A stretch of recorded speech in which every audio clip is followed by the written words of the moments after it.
So yun, good day mga master. So mao na atong spot karon sa Dumalag. So ni drop na punta kadali.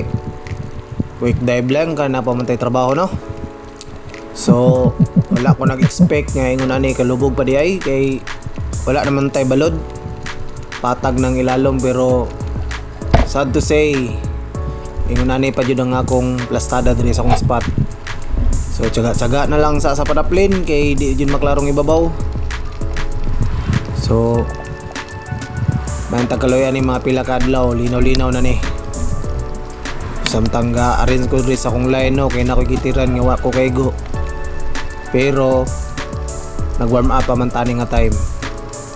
So pila ka minuto ani. Oras minuto lagi nga atong pagsalom niabot ang gapnod og mga baha. So wala dito na lingaw uli tadayon.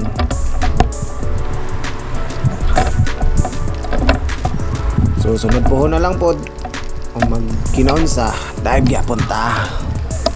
At least wala na po to lang atong exercise.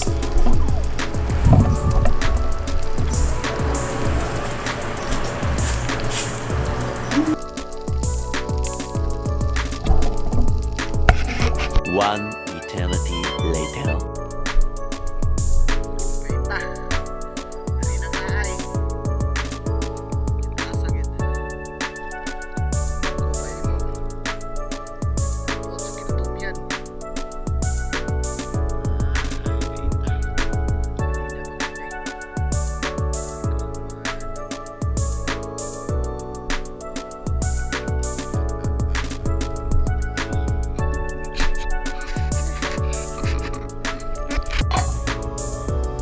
Yun, good day. So almost 1 hour dive. So ulit tala yun kay di dyan makaya tong spot. So mura na itong kuha mga master no. Na-amaze ko nila kay same sila og tama. Pero sa tuo lang ng isa, sa pikas wala. Pero the same ilang tama dere ito nga. Nya ang ilang lapos sa mata.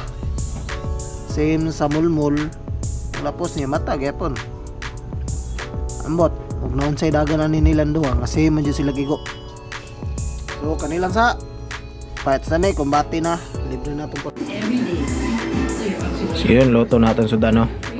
So ready to fire, habhab na ta. So naluto na tong mulmul. So okay na kayo ni. Goods na kayo. Dito na ni kaon.